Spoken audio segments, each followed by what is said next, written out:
The South African Institute of Race Relations is warning all of us that the country is heading towards, and listen to this, a constitutional and democratic crisis if we don't act now.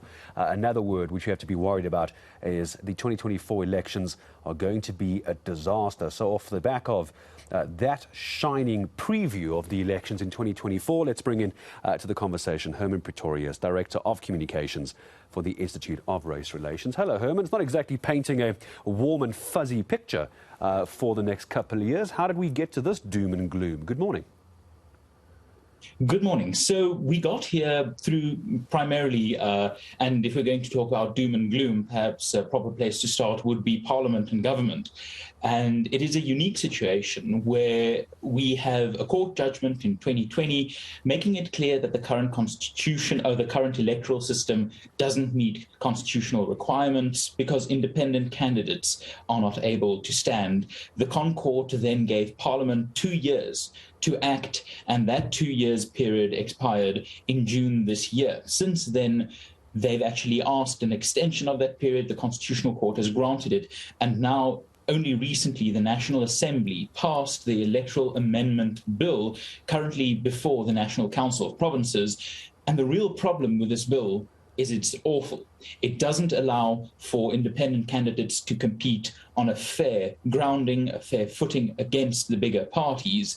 And in fact, it benefits the bigger parties in quite a worrying way that voters should be aware of. Yeah, and this is the problem. That's where exactly I was going to go to next, Herman, because these conversations are always fascinating to have.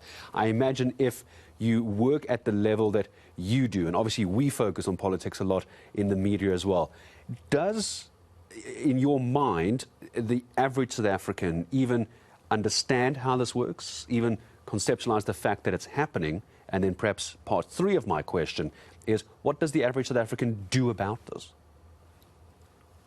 So I think South Africans have so many issues, so many problems confronting them. And that is why they have sort of weird, wonky nerds like myself to obsess about these things, because let's be honest, South Africans have better things to worry about than the fine details of an electoral system. What South Africans want to know is that the system is fair. And that is what they expect when they go to the ballot box. Now, in South Africa, we already have two systems. We have the national system, which works on a purely proportional basis, but then we've also got the local system, which works on a hybrid basis of proportionality and electoral wards that, we have our local representative on a municipal level. And South Africans accept these two systems. And it would make sense to copy one system on another level if, for example, you need, just like you have at local level, you need independents to be able to stand at national level. But the system currently before Parliament, the system that the National Council of Provinces have to vote on, isn't either of those systems. It is not a straightforward issue of proportionality that the voter can understand, nor is it a copy of the municipal system that voters are used to. It is something quite different. So the question then is, what can voters do about that?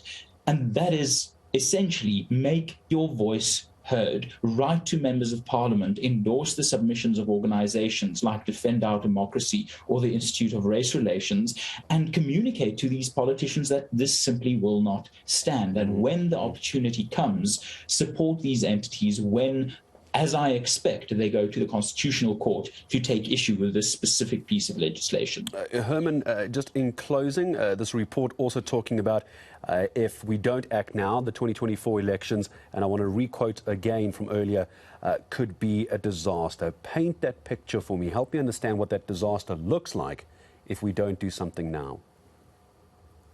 Well, imagine this. The voters go to the polls, millions of people vote, only to find out after the polls have closed that their votes went to other candidates or other parties that they did not vote for.